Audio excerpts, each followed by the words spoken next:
Watching Baekhyun and Ma Dong-wook fight, the assistant sighed, noting that despite being Korea's strongest, they seemed dull compared to Gotoriji's combat style. Gotoriji looked at Cha Hain and remarked to the assistant that there were still those who could be of use. Cha Hain and Gogani, both with formidable strength and elite members in their guild. However, their conversation was overheard by a Korean hunter nearby, who looked displeased and shot a glare at the assistant. The assistant, fluent in Japanese, responded casually, revealing that Japanese was his second language back in high school. The curious assistant then asked the man's identity, prompting the assistant on Sung Jin Woo's side to quickly introduce him as the leader of the A-rank hunter Knight Guild, Baekhyun. The assistant chuckled, mentioning that an A-rank hunter wasn't someone he had heard of before, to which Baekhyun, intrigued, asked if he was also joining the Jeju Island expedition.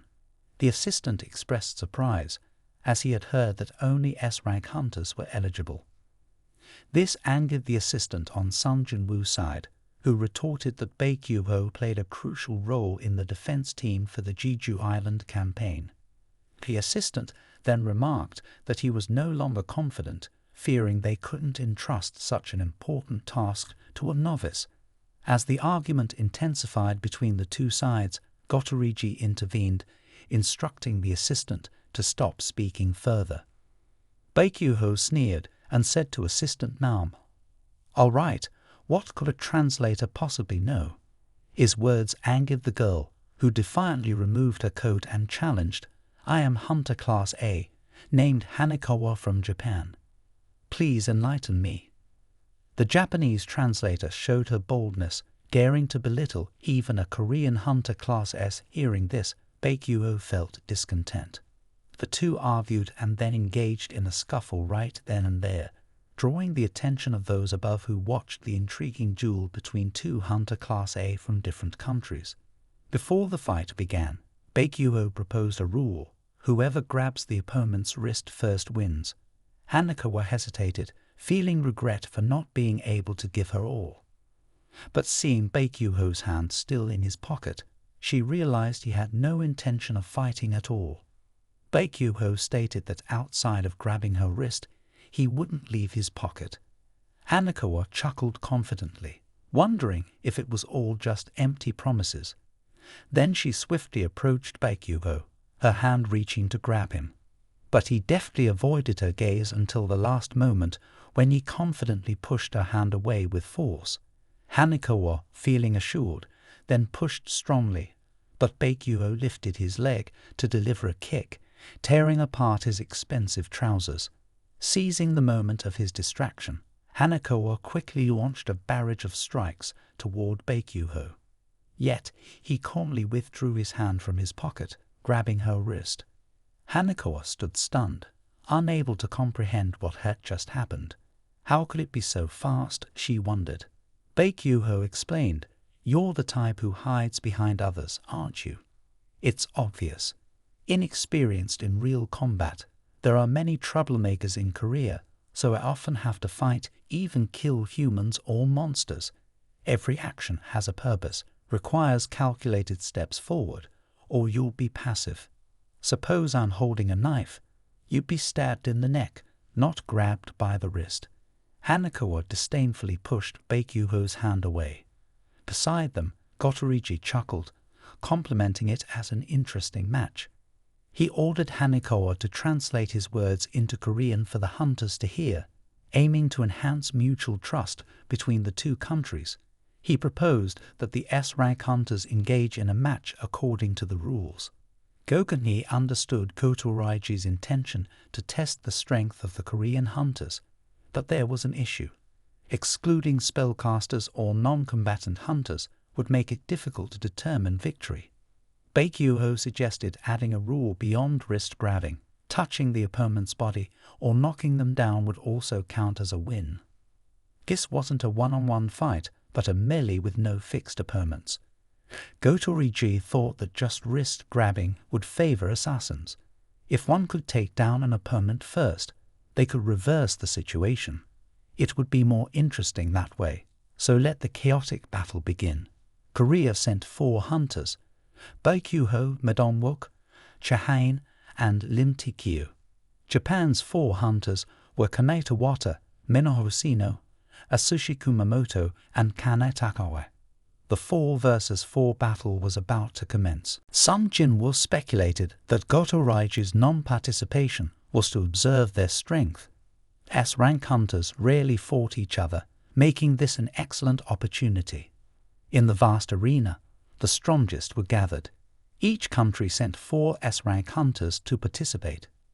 ManhWa couldn't contain himself and activated his body-enhancing skill, which pleased Ken Tanaka, who enjoyed facing straightforward, powerful opponents. The two collided, creating a loud impact. Minoru Sino closed in with extreme speed, while Lim Tae-kyu sensed his fast-moving opponent and retreated to a safer distance, summoning 5 magical swords onto his hand, then thrusting it forward. Lim Tae-kyu hastily dodged, but the 4 remaining swords flew towards his teammates. Ken Tanaka startled, nearly forgetting the chaotic nature of the battle. If a spellcaster attacked on a wide scale, the situation would be unfavorable.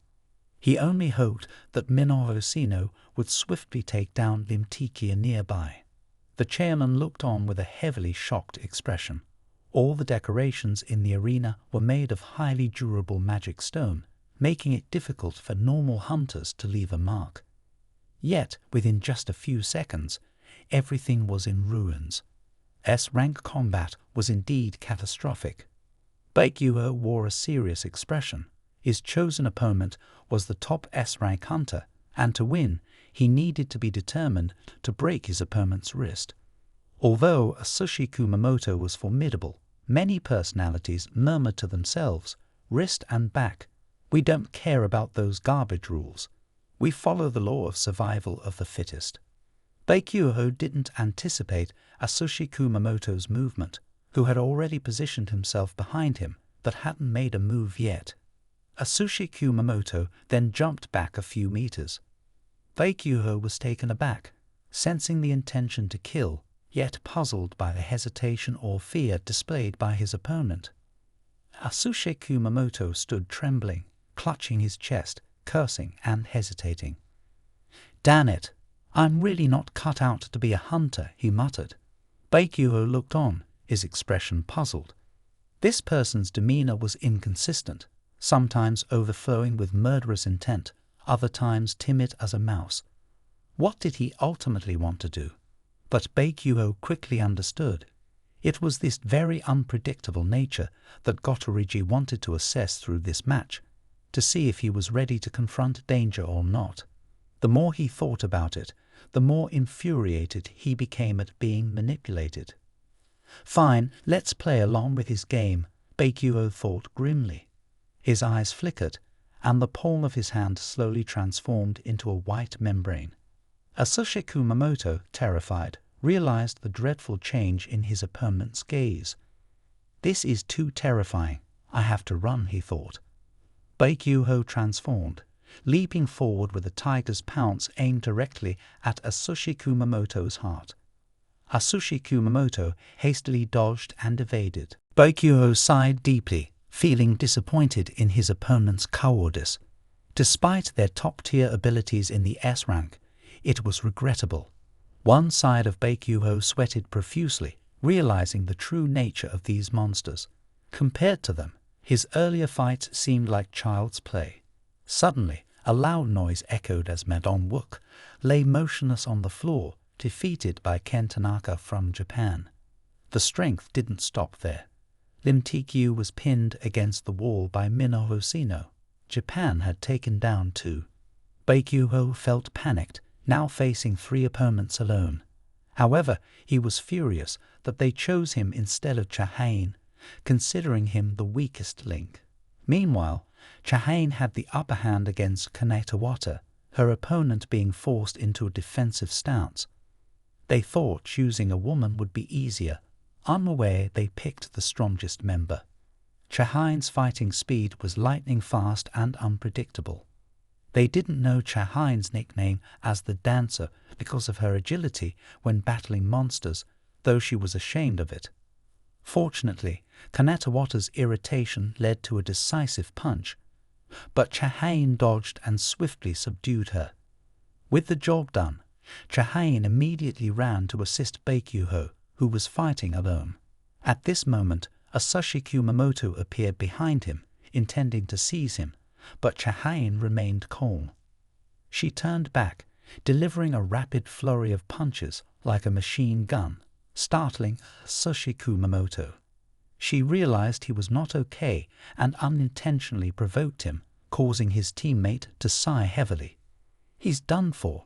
He's enraged, they thought, fearing his loss of control in a frenzy. Asushi Kumamoto no longer distinguished between friend and foe. He could single-handedly conquer even a B-rank dungeon. Hanako warned Gotorigi to intervene. It would be dangerous to let it continue. However, Gotorigi advised her not to rush. It was just an assessment. If Asushi Kumamoto's actions endangered the hunters, he would intervene immediately.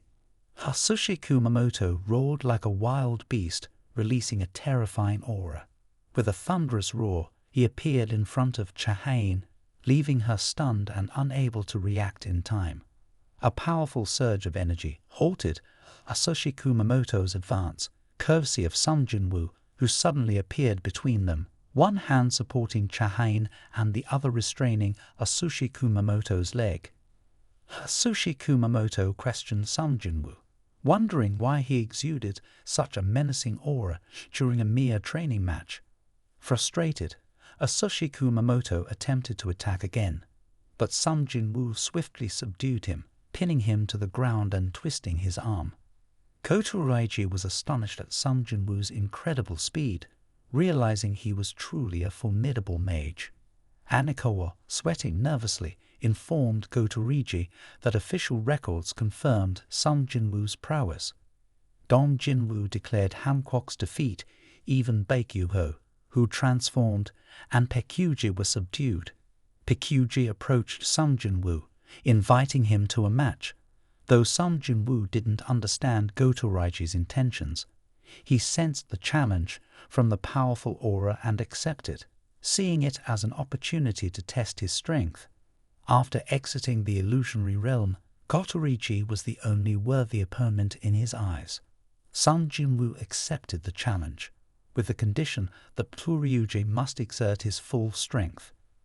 The surrounding hunters buzzed with curiosity about the unfolding events. Gotorigi, a world-class master, facing Sung Jin Woo's arrogance was intriguing. However, Gotorigi simply chuckled, finding it amusing. He agreed to the terms and instructed the female S-rank hunter behind him to attend to the injured hunters after the match, pointing at Sung Jin Woo, indicating he would be the one she should care for.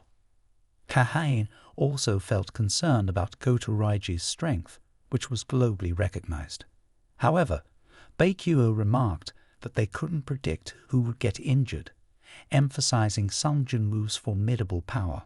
He had single-handedly defeated an A-rank Earth Dragon boss and effortlessly dispatched tens of thousands of monsters.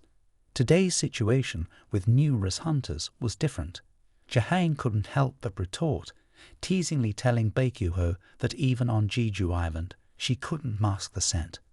When Chahain inquired why Gotorigi didn't intervene, Baekhyuho chuckled, stating that Gotorigi wasn't someone he could stop, and perhaps he was even looking forward to seeing the outcome between the powerhouse and Sung Jin Woo, who was continuously growing stronger. As Sung Jin Woo initiated, Gotorigi's fist was already in front of him, catching him off guard and pushing him back. However, Sung Jin Woo remained unfazed. Gotorigi began to doubt Sung Jin Woo's identity as a mage, observing his swift and silent movements that made it difficult for others to perceive. Yet, Gotorigi could clearly discern the increasing magical power emanating from him. Sung Jin Woo sensed the surge, but managed to evade Gotorigi's attacks. Gotorigi, now serious, questioned whether Sung Jin Woo underestimated him or his allies. contemplating intervening as he genuinely intended to kill Sung Jin Woo. Lim Tae-kyu and ManhWa were stunned by the horrifying assault, realizing the formidable strength of the Samson hunter. However, Cha-hae noticed a difference in Sung Jin Woo's approach. Instead of dodging, he seemed to be luring Gotorigi into continuous attacks. Despite Gotorigi's various techniques, he couldn't land a blow on Sung Jin Woo. Gotorigi realized that he needed to exert his full strength to capture this opponent, determined to kill Sung Jin Woo. The warning system alerted of someone with the intention to kill him. Gotorigi threw a powerful punch towards Sung Jin Woo, who caught it and chuckled, remarking, "Finally going all out, huh?" Gotorigi chuckled back, acknowledging Sung Jin Woo's formidable strength, but insisted that he could still catch his wrist. Sung Jin Woo, fully engaged in the fight, expressed his determination, though he didn't quite understand Gotorigi's words. He knew that if his wrist were caught, the match would be over. Both of them emanated terrifying magical forces, making everyone uneasy, sensing the genuine desire to kill each other. Just as their powers were about to clash, Cha-hae and Baekhyun intervened, restraining Sung Jin Woo together, while ManhWa and Kanetawata held back Gotorigi. It was a difficult task to restrain the two wild dogs. Baekhyun advised Sung Jin Woo to stop, warning him that in a few days the leader of the Japanese hunters would lead the charge. If he were to injure him, no one would be held accountable. Then he instructed Hanekawa that everyone was too eager, ending the training session for the day. Sung Jin Woo, now back to his senses, sighed in relief, feeling somewhat overexcited to have been stopped. After the training session, everyone had a clearer understanding of each other's strengths. Interestingly, among the hunters, no one detected the hidden soldier lurking in the shadows, not even Gotorigi, the strongest among them. Sung Jin Woo asked the chairman if he wanted to participate in the battle on Jeju Island. The chairman was left speechless momentarily, and no one knew his thoughts. After regaining his composure, Gotorigi stood still, his body drenched in cold sweat, feeling shaken after facing Sung Jin Woo. As the world's top hunter, he was terrified. Baekhyun, witnessing Sung Jin Woo's extraordinary power in the confrontation with Gotorigi, couldn't shake off his unease. In the short time, they encountered Sung Jin Woo 3 times. Each time he felt like the young man had completely transformed. The first meeting ended with Sung Jin Woo defeating Baekhyun. In the second encounter, Sung Jin Woo surpassed him again, and in the third duel with Gotorigi, Sung Jin Woo held his ground without any hint of inferiority. His strength had left Baekhyun trailing far behind. It was evident to Baekhyun that Sung Jin Woo was a steadily growing hunter. The value of such a hunter was immense, but it seemed like a far-fetched dream to recruit someone like him into the association. Nevertheless, there were various ways to approach exceptional hunters. If one method failed, another could be tried.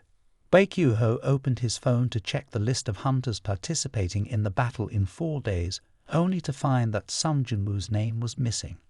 Confused, he wondered what was going on. Meanwhile, at the hotel, Gotorigi called the deputy leader of the Union Knights, noting that South Korea also had hunters with extraordinary abilities. Rigi Sugimoto asked if anyone was as strong as Gotorigi, but even Gotorigi wasn't sure who was stronger. Sung Jin Woo's strength was shrouded in mystery, and no one knew what else he might be hiding. When Rigi Sugimoto heard Sung Jin Woo's name, he was surprised. He mentioned that Sung Jin Woo's name was completely absent from the list of South Korean hunters this time. Gotorigi was shocked and asked if there was an issue with Gong, the Union leader. How could they not invite such a powerful figure for assistance? Meanwhile, on a small island, the inhabitants were resorting to cannibalism due to a lack of food. This situation couldn't continue, and they needed stronger soldiers to lead the people forward and save the country. They had to defeat all obstacles and become even stronger. They must eat to become stronger. Sung Jin Woo returned home with his mother and younger sister, only to find their house turned into a pigsty by his sister. However, their mother smiled and suggested they clean up together, reminiscing about old memories. Holding a photo frame, she asked Sung Jin Woo if he had heard any news about his father during her coma. Sadly, Sung Jin Woo replied that there had been no news about his father in the past 4 years, and he didn't dare tell his mother that he was following in his father's footsteps, fearing her worry. Despite earning a large sum of money, his mother refused to leave the apartment because she still hoped his father would return someday. Sung Jin Woo shared his father's belief that he might suddenly appear one day, and their home was the only place he could return to. Sung Jin Woo vowed to protect his home at all costs, willing to exert any effort necessary. As the day of the attack on Jeju Island drew nearer, news outlets continuously reported on the evolving species of monsters. Ants were evolving at a terrifying rate. In the second wave of attacks, ants still crawled on the ground, resembling regular ants but much larger. However, before the third wave of attacks, ants could stand upright and move more agilely. With smaller heads, ants caused significant damage to Japan, resembling humans more closely. They grew large wings on their backs and attacked humans. This terrifying monster made hunters hesitant, but even retired hunters decided to join the attack force. On social media, people discussed why Sung Jin Woo's name was absent from the list. Even though he had reached S rank, it seemed like nothing had changed. People speculated that he was still the same as when he was E rank, probably wetting his pants out of fear. Even Min Byung-gil, who had retired, joined the fight. But what about Sung Jin Woo? Haha, now he's S rank, yet still the same. It's embarrassing to have someone like him in this country. Sung Jin Woo sighed, not caring about the gossip and only concerned about his sister's well-being. At that moment, a wealthy young man called, informing him of finding an office space and inviting Sung Jin Woo to see it. Arriving there, Sung Jin Woo was surprised by the spaciousness for the two of them. The wealthy young man expressed his desire to establish a guild requiring at least 3 hunters. Suddenly, he remembered someone looking for Sung Jin Woo and handed him an envelope, saying that person would be there until July 17th, hoping for Sung Jin Woo to contact them. As Sung Jin Woo reached for it, the figure transformed into a shadow and disappeared, replaced by a shadow soldier handing the envelope to the wealthy young man, startling him.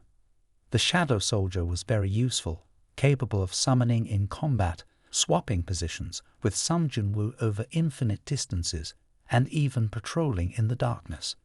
In another corner, a knife-wielding murderer threatened a terrified girl, tears streaming down her face as she begged not to be killed. The man found her fear intriguing, but was startled when a shadowy figure appeared behind him. Sung Jin Woo, indifferent, asked why he did it. The murderer chuckled, finding it amusing, and lunged towards Sung Jin Woo with his small knife enthusiastically. Grasping his shoulder, Sung Jin Woo understood the feeling, then swiftly grabbed the knife and slashed at the murderer's legs, avoiding vital areas. Terrified, the murderer abandoned his pursuit, leaving behind his wounded leg as he fled. Sung Jin Woo exhibited his ruthless side, demanding that if the man wanted to live, he must present a beast's head before midnight. The man paled, realizing that in the darkness, Sung Jin Woo's shadow warrior could end his life at any moment. Sung Jin Woo left, and the shadow soldier silently contributed to society, starting with its first task. The next day, the campaign to attack Jeju Island began. Helicopters transported the hunters to the island, while at sea, a formidable naval force assembled, including destroyers and patrol ships. Captain Song Park Jing-soo maintained a serious demeanor, uncertain if these warships could effectively combat the evolved ants. However, if the S-rank hunters faced danger on the front lines, The naval fleet would act as the last line of defense, preventing the ants from reaching the mainland. Guildmaster ManhWa issued orders, with his deputy overseeing logistical support. Despite the deputy's concerns about providing more direct assistance, their resources were limited, and they could only offer support from the rear lines. The light hunters from various guilds were also ready to join the fight. Lim Tikyu cursed over the phone, questioning why Min Sung was sent into danger, where he could encounter ants. He insisted on recalling him, given his high value, but it seemed the decision was already made, and there was no room for changes.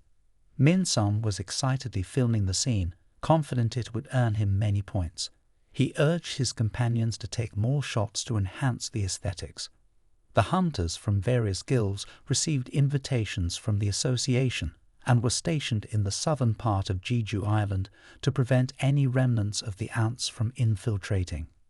Led by high-ranking hunters, each attack team was accompanied by lower-ranked hunters responsible for logistics, including retirees and those deemed unfit for frontline combat.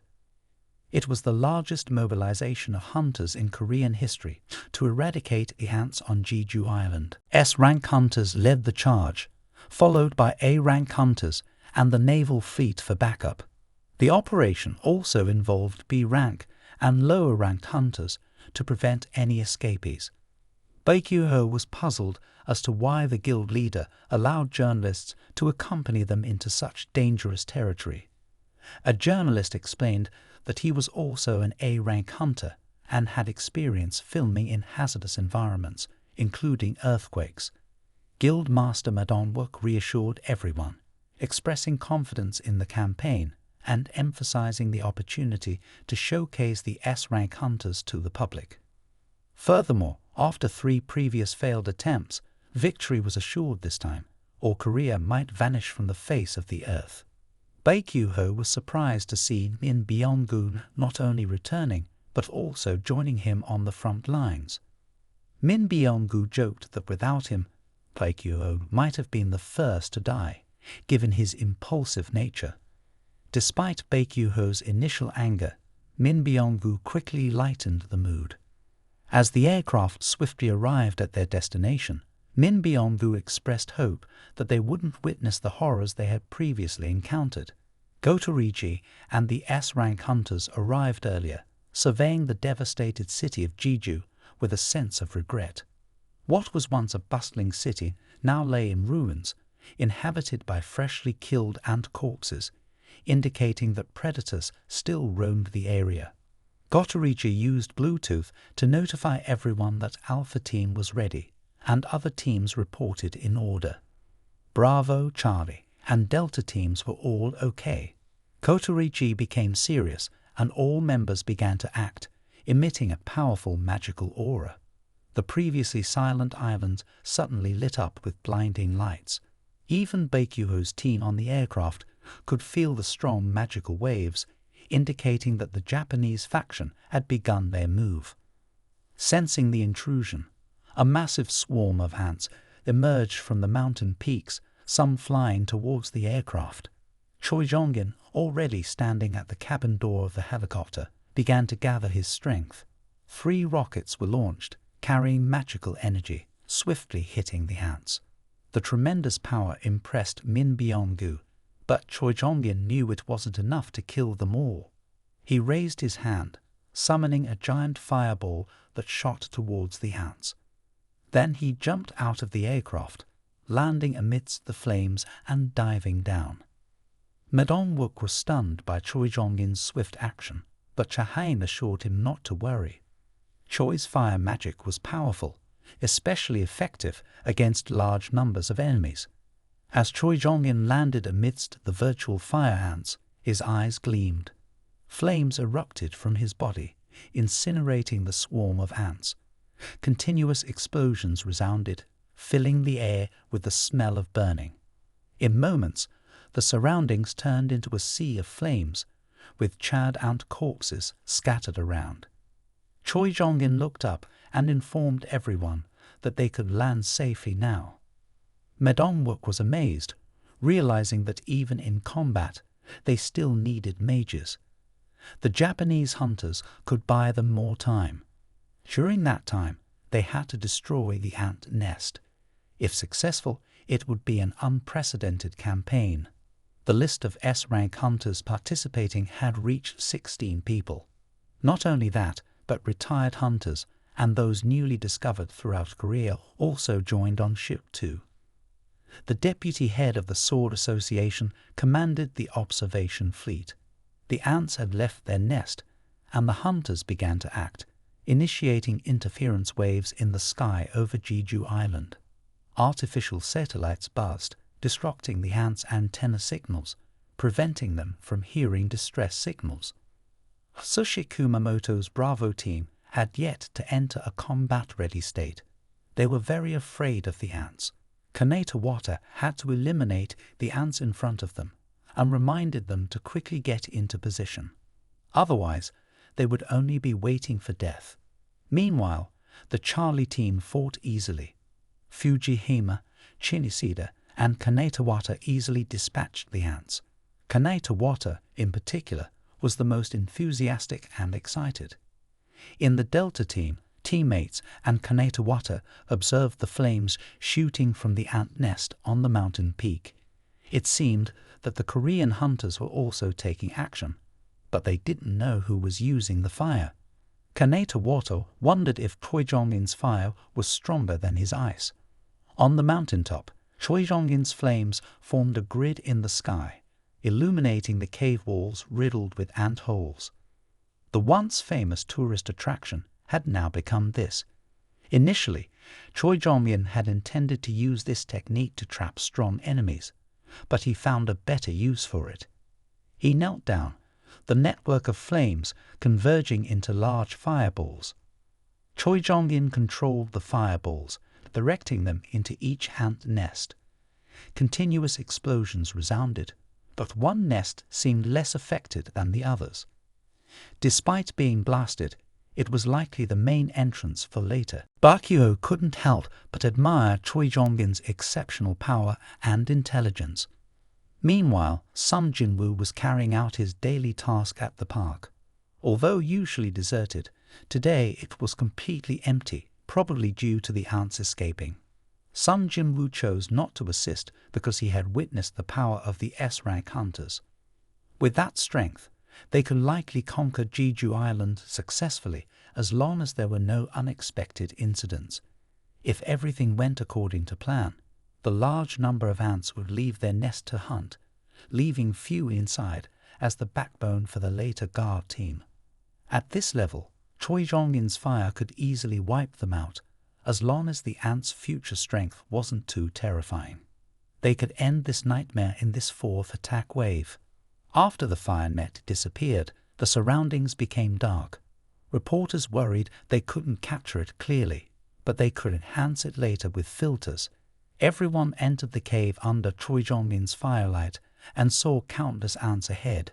Choi Jong-in felt a surge of courage, about to burn them all with his fire, but a giant egg cracked open among the eggs. They wondered what creature needed such a large shell, and fear surged in Min Byung-gu. Baekyu-ho comforted him, saying capturing the queen was all that mattered for now. They didn't need to worry about other things temporarily.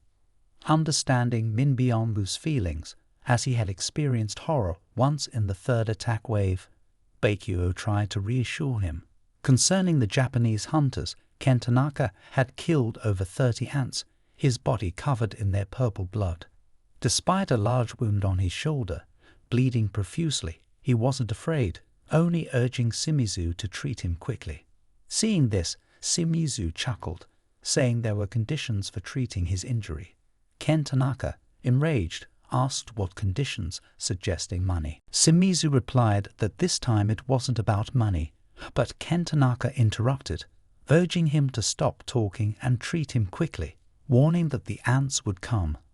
Suddenly, a stream of blood burst from Shimizu's head, shocking Ken Tanaka and Fujihime-chan.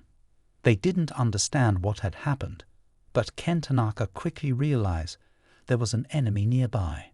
He cautiously observed, his eyes shining brightly in the darkness. Before Ken Tanaka could react, he left only a lifeless body behind. Seeing their two teammates killed, Fuji Himachin rolled in anger and rushed forward, but only ended up becoming bait for the enemy. All three S-rank hunters were eliminated in the blink of an eye. The hunters from Japan encountered the guards in the cave. These ants were unlike the usual species. They were frontline guards with strength equivalent to S-rank hunters. However, compared to agile hunters, they were rather simplistic in combat. Ken Tanaka attracted the ants' attention while Ma Dong-wook shouted for support. Cha-hain took advantage of the opportunity, leaping into the air and swiftly attacking the ants with her sword. Her movements were fluid and efficient, effortlessly dispatching both guards. Meanwhile, Min Byung-gu struck a blow at an ant's head, but it didn't flinch. He explained that even if their heads exploded, the ants could still live for several minutes, requiring their bodies to be crushed to ensure they were dead. They were surprised to encounter the guard team right before the Queen's chamber. However, these were only the first-generation guards, indicating that second-generation guards might appear ahead. They needed to be prepared beforehand for what lay ahead. Min Byung-gu opened his book of magic, and the symbols representing the attributes of hunters appeared before them. A surge of powerful energy bubbled within them, reaching the peak of their capabilities like never before. Even the E-rank reporters felt they could defeat two ants. Baekhyun felt an unprecedented excitement looking at the crowded ants ahead. He told Min Byung-gu that he only needed support, while the rest he would handle. Meanwhile, Kito and Kanetawata swiftly moved through the forest, unable to contact Team Charlie, which made them uneasy. They stopped before a pile of ant corpses. Kito bent down to examine the corpses for signs of combat. It seemed like Team Charlie had easily defeated them, but then he noticed a pair of shattered glasses next to the ant corpses, still stained with blood. Kito immediately sensed something amiss, his body trembling as he removed his mask, revealing a pale face covered in cold sweat, emanating a terrifying odor that haunted the senses. He smelled it spreading from the forest ahead.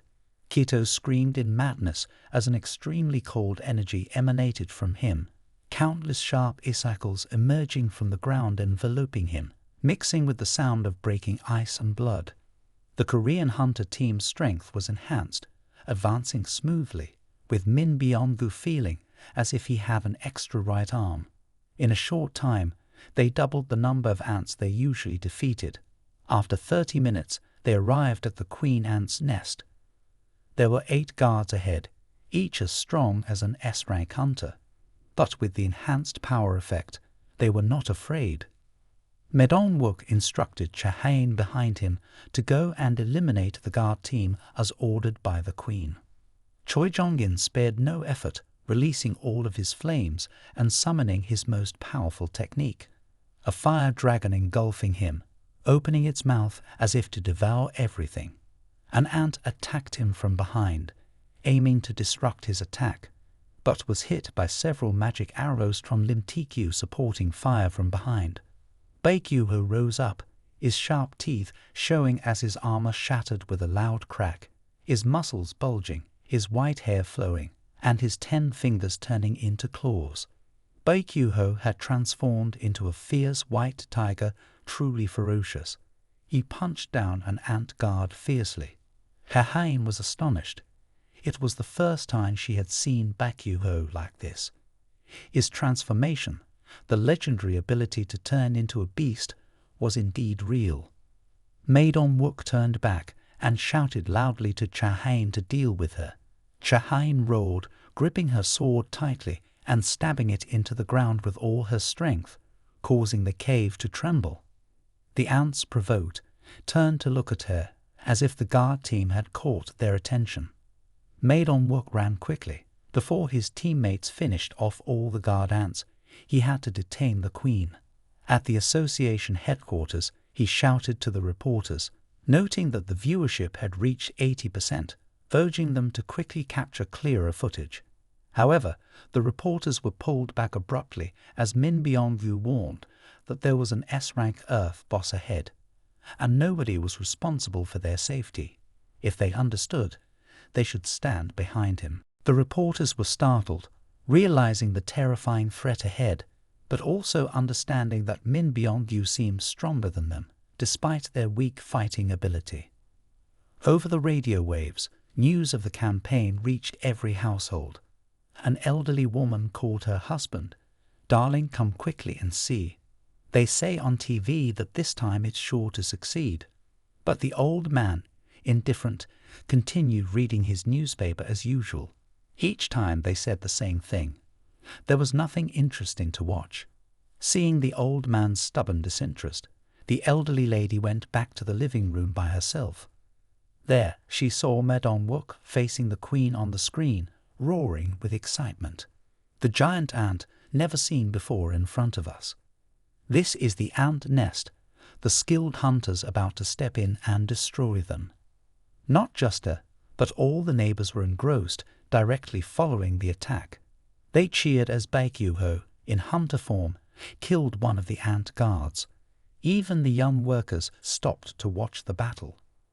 "There are only 4 left, just 4, and half of them are gone," they exclaimed.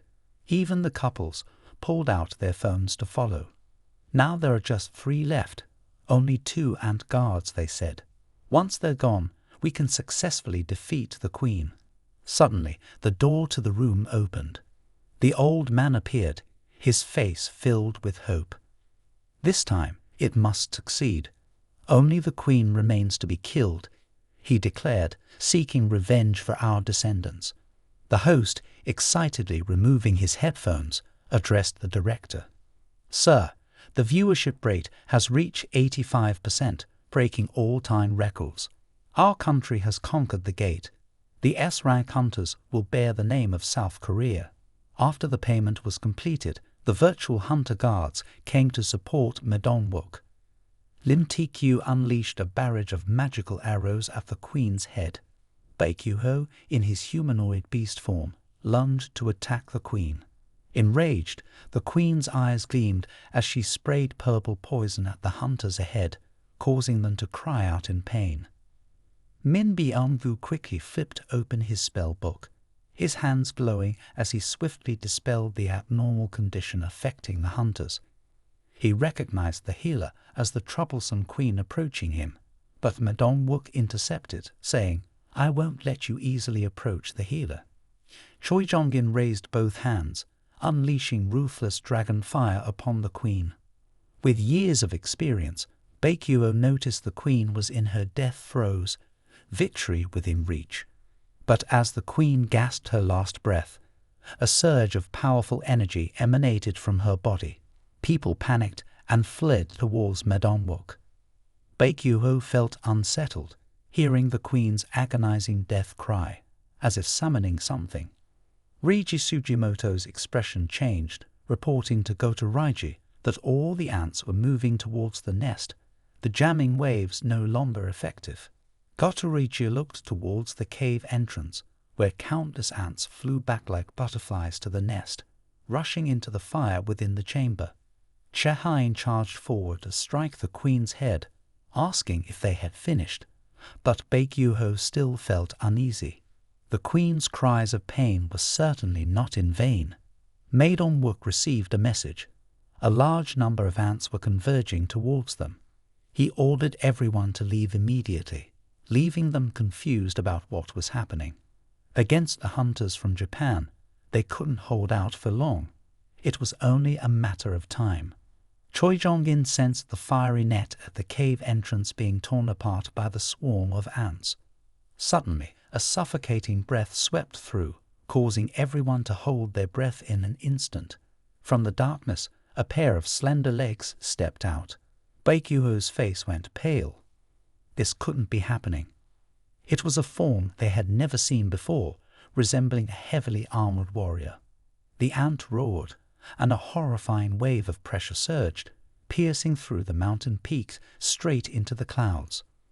Baek-yoo-ho trembled in fear, realizing this was no ordinary monster, completely different from the queen.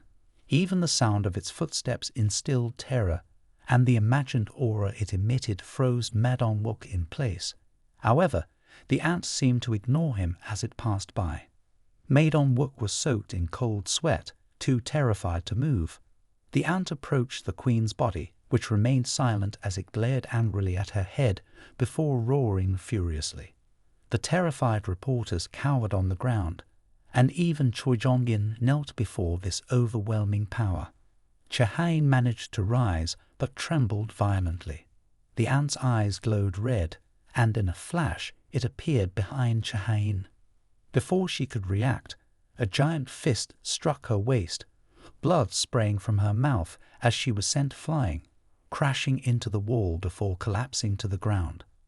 ManhWa rushed to her aid, but the ant appeared before him. Panicked, ManhWa raised his shield, but both it and his arm were crushed instantly as he attempted to strike back with his weapon, only for it to be seized, causing his arm and weapon to be torn away. With just 2 strikes, ManhWa lost both arms. Baekhyun rolled and charged forward, but the ant casually swung its arm, its razor-sharp claws slicing through Baekhyun's body. Choi Jong-in raised his hand to summon fire magic, but before he could unleash it, his attack was thwarted. Lim Tae-kyu seized the opportunity when the ant attacked other hunters to pinpoint its location and shot an arrow towards it. But the ant caught the arrow right in front of it, horrifying Lim Tae-kyu. It crushed the arrow and swiftly appeared before him, delivering a powerful punch that sent Lim Tae-kyu flying backward, his weapon shattering into pieces. As the ant prepared to deliver the final blow, a figure dashed in. ManhWa had fully recovered, thanks to Min Byung-gu's healing. As long as Min Byung-gu was present, they could continuously recover. Min Byung-gu had the ability to completely conceal himself, making him impossible to locate, but for the healer it was sufficient. Even if the ant wanted to kill, it couldn't find his position. As long as he could continuously heal the hunters, they wouldn't be easily defeated. However, the ant's strength was overwhelming. Before ManhWa could even touch it, he was caught, his legs dangling in midair and being whipped like a whip. He fell unconscious, blood flowing faster than Min Byung-gu's healing speed. Suddenly, his eyes snapped open, glaring directly at Min Byung-gu's position. Min Byung-gu panicked as it discovered him despite his invisibility. Then, just as Min Byung-gu realized it, the ant's hand pierced through him, the illusion vanishing. The spellbook fell to the ground. Baekhyun collapsed, screaming in despair. The terrifying power of the S-rank hunter, before it only needed 1 strike, even the healer's invisibility couldn't escape its detection. Then, right in front of Baekhyun and everyone else, the ant gnawed and tore at Min Byung-gu's head, as if devouring a pineapple. Baekhyun couldn't bear it anymore and lunged at the ant, ignoring his own injuries. However, he was quickly grabbed by the neck and couldn't transform into his werewolf form. He heard Min Byung-gu's voice emanating from King Kim's mouth, urging him to run. It seemed that Min Byung-gu's vengeful spirit still lingered within the ant. Baekhyun broke out in a cold sweat. The ant not only consumed Min Byung-gu's flesh, but also seized his strength and intelligence. It taunted, "Your queen is dead, but killing your small soldiers isn't enough to quench my rage. Who is your king?" Baekhyun was surprised. "We don't have a king. Our strength lies in unity," he replied. "Our power is boundless," Cha-hain added. "Or are you just a useless reporter?" Choi Jong-in remarked. "We have no king. We are utterly defeated," Baekhyun admitted. Suddenly, the ant sensed a stronger presence outside and swiftly flew out of the cave. Baekhyun, fortunate to be alive, collapsed, realizing that only Gotorigi might be strong enough to defeat this monster, but they needed to leave before it returned. He struggled to his feet, but was horrified to see swarms of ants flying in from outside. 3 figures ran desperately, calling out to other groups, but received no response. Even Team Charlie and Delta were unresponsive. Was it due to signal interference? Gotorigi called out to other teams, but only Team Bravo responded. They couldn't establish contact with Charlie and Delta, and only Team Alpha remained. Gotorigi ordered Team Bravo to rendezvous and wait, while he rushed to the missing teams. Suddenly, Tatsumi's Bluetooth headset beeped. The union leader of the Thang Kian Corporation called, inquiring about the situation. However, Gotorigi fell silent abruptly. His teammates couldn't believe the scene unfolding before them, the sudden death of their captain. Gotorigi ordered everyone to retreat. At that moment, a terrifying force surged from behind, and he hastily wielded his weapon, narrowly escaping with his life. But Takeda wasn't as fortunate. He was attacked and immediately decapitated. Gotorigi spoke gravely. "This is no ordinary ant. Tatsumi, meet Team Bravo here, and let me handle it." Hoshi, eager to help, was restrained. Gotorigi addressed the formidable opponent. "In that case, you're just a burden." He was determined to fight to the end. The ant leading Takeda emanated a terrifying red aura and asked Gotorigi, "Are you the king?" Gotorigi was surprised that the monster could speak, but smiled, "Indeed, I am the king." The ant laughed, its red aura enveloping everything. Gotorigi sensed a horrifying energy, similar to when he faced Sung Jin Woo a few days ago, activating his assassin mode. His weapon broke, and his headgear fell to the ground. Countless virtual ants poured out of the cave. Choi Jong-in exerted his last strength to burn them, but the other hunters were too injured to fight. Only Choi Jong-in managed to hold on, but eventually even he couldn't withstand the onslaught of the enraged ant army. When all seemed lost, dark warriors emerged from beneath them, halting the ant swarm. Baekhyuho was astonished by these dark entities and wondered what they were. A shadow warrior transmitted information from here to Sung Jin Woo, thousands of miles away. Sung Jin Woo received the message and realized the desperate situation. Helpless, the reporter could only watch as the ants closed in on him. He regretted not having a final meal with his family and wished he had known things would turn out like this. He closed his eyes, awaiting death, but then a voice startled him. A purple sword appeared, slicing through the attackers, as a tall figure in a red cloak stood before him in the control room. The director looked anxious. 1 second, the global rating was at 85%. The next, all S-rank hunters were wiped out. His subordinates exclaimed to the director that the audience had paralyzed the network.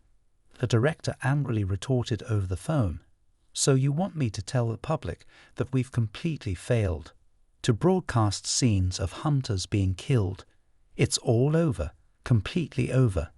At that moment, the host excitedly informed the director that someone had appeared at the scene. The director rushed to the screen, transitioning from despair to astonishment. He hastily ordered to resume broadcasting. His subordinates were puzzled. With live broadcasting now, if an emergency occurred, it would be impossible to salvage. But the director, disregarding all concerns, told them that they had already paused once. What could be worse than this? There was no other choice. They had to take the risk and resume broadcasting immediately. With a thud, images appeared on the screen. The Shadow Warriors and Sung Jin Woo, the Shadow Monarch, surrounded by the Shadow Army. Sung Jin Woo commanded Iron to use his raw skill to provoke the ants, diverting their attention. Sung Jin Woo drew 2 demonic king swords, each with a 200% attack power increase and a dual activation effect. He dashed with lightning speed into the swarm of ants, causing them to fall in unison wherever he went. ManhWa was bewildered by the sudden turn of events. Someone was fighting against them, but Baekhyuho remained calm. He assured ManhWa that everything was under control. Their forces were more than capable of handling the situation without fatigue. Sung Jin Woo loudly uttered the familiar incantation from the ant corpse, causing the shadows to dissipate. The reporters looked on in astonishment, unable to comprehend what was happening. Could ants really be revived? What was even stranger was why they were attacking each other. Sung Jin Woo approached the hunters and took out small red vials from his bag, instructing them to drink immediately. Though they had never seen it before, after consuming the contents of the vials, they seemed to come back to life, their wounds gradually healing, except for Cha-hain, who remained unconscious due to his severe injuries beyond recovery. Sung Jin Woo swiftly retreated, carrying Cha-hain outside and handing him over to another healer. However, he suddenly jerked, sensing a powerful aura approaching. The black ants had finished, dealing with the hunters outside, and returned to the cave. They asked if there was anyone claiming to be a king among them. Baek-yu-ho paled. If they had returned, it meant Gotoriji had failed as well. How could there be such terrifying power? Sung Jin Woo, accompanied by Cha-hain, ManhWa, and the others, walked towards the black ants as a faint red and green light slowly approached. They collided, but neither gave way. The Ant King asked him, "Are you the king of humans?" The power of the black ants was truly terrifying. Sung Jin Woo sensed traces of Gotoriji within King Kim. The ant chuckled arrogantly, declaring Sung Jin Woo to be their dinner. Then it emitted a pleased sound, but Sung Jin Woo smiled. In the end, it was just like a common insect. 5 minutes ago, the live stream suddenly cut off. Lao Sung and Ju Hei were worried, unsure of the fate of the hunters. What was that ant earlier, and why did the live stream suddenly cut off? What had happened? Then the screen switched to the news bulletin, and the anchor Lone reported shocking news. Hunter Min Byung-gu had sacrificed himself on the mission, and the safety of the other hunters couldn't be confirmed. At the ant cave, an unknown hunter had appeared at the scene. Now the live stream resumed in an instant, and the three of them were taken aback. "You're the king, huh?" "Indeed I am," replied Sung Jin Woo with a chuckle. Reiji Sugimoto's face tensed, and Gotoriji's voice abruptly stopped. The chairman of the Sword Union hadn't expected a talking monster, let alone one that defeated Gotoriji. Suddenly, Reiji Sugimoto noticed through the radar that the black ants had reappeared in the cave. The chairman was stunned, but confirmed that the Korean hunters were still alive, judging from the energy distribution on the radar. He ordered the live stream to be broadcasted again. Immediately, the Korean hunters saw Sung Jin Woo coming to their aid. The chairman slammed his hand on the armrest, delighted. On the screen, Sung Jin Woo and the black ant faced off. The ant raised its fist, but Sung Jin Woo stood calmly, gripping the ant's fist as it swiftly struck his face, causing him to sway slightly. A thunderous explosion resounded, and the hunters panicked, shielding themselves from the shockwaves.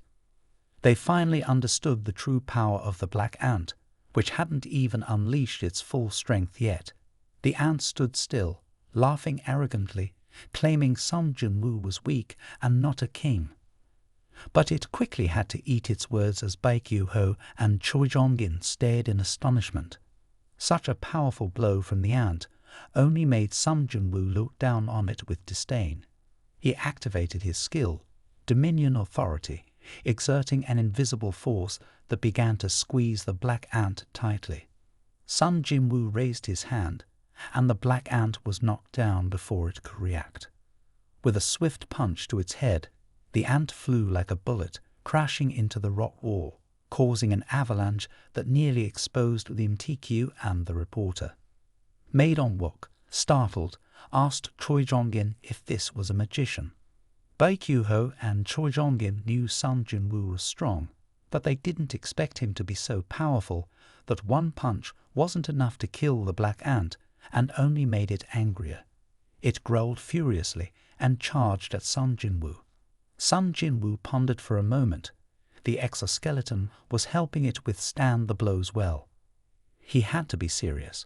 The black ant rushed forward, raising both fists towards Sung Jin Woo's head. Sung Jin Woo blocked with his left hand, causing the ground to shatter. He counterattacked with a punch to the black ant's body, and it retaliated with a blow to Sung Jin Woo's face. Both sides exchanged blows, engulfed in a cloud of dust. Even the distant reporter felt the tremors and was shaken by the shockwaves, which made him feel like he was going crazy from the energy reaction alone. The sturdy steel-like skull of the black ant cracked during this battle, shocking itself at its gradual defeat. The collision of their fists made both parties step back several meters. The black ant couldn't believe its eyes when it saw Sung Jin Woo's body cracking, questioning how it could happen. As it doubted its own existence, Sung Jin Woo charged forward, landing a straight punch to its chest. At that moment, a sharp stinger protruded from the ant's mouth, creating a cut on Sung Jin Woo's face that quickly spread. It was a paralyzing venom extracted from a previously swallowed viper, mixed with the black ant's magic, making it extremely dangerous. Confident that a single hit of the poison would surely be fatal, the ant approached again. Sung Jin Woo swung his sharp claws, preparing to strike a decisive blow to the ant king, humiliating it. Outside the cave, rain poured down heavily. Tatsumi rushed to the rendezvous point of the Japanese hunter team, only to find Hoshi cowering on the ground in fear. He stammered, expressing his terror, saying it was a monster that had surpassed the power scale set by humans. Neither Gotoriji nor them could stop it. Tatsumi grabbed his collar, his eyebrows furrowed, demanding to know what was happening, then dropped him to the ground. He glanced at the troubled rescue aircraft in the sky. It was a real mess. As the black ant was about to strike, Sung Jin Woo swiftly caught it with his hand, causing it to freeze for a moment. The ant was puzzled by how Sung Jin Woo could still move. Sung Jin Woo delivered a punch that sent it flying like a bullet. The ant sat dazed on the ground, questioning its existence once again. Thanks to Tuk's magic, Sung Jin Woo was completely detoxified. Seeing the ant's joyful expression earlier, it was likely due to the poison. Sung Jin Woo sensed both the ant's frustration and his own. Chahain's condition was worsening by the moment, necessitating a swift end to the battle. Sung Jin Woo appeared before the ant in a flash, leaping up and thrusting his long legs straight into its abdomen. The scene was dramatic. Sung Jin Woo's powerful kick towards the black ant missed as it flew into the sky. The ant realized that its poison had no effect and that Sung Jin Woo's strength surpassed its own. It decided to leverage its speed, focusing entirely on agility. As the ant extended its hand, rushing towards Sung Jin Woo at lightning speed, Sung Jin Woo disappeared and reappeared behind it. Two swords swung down, but the ant quickly raised its claws to block and pushed Sung Jin Woo away. Sung Jin Woo flew back, then leaped forward like a lightning bolt, launching rapid attacks towards the ant.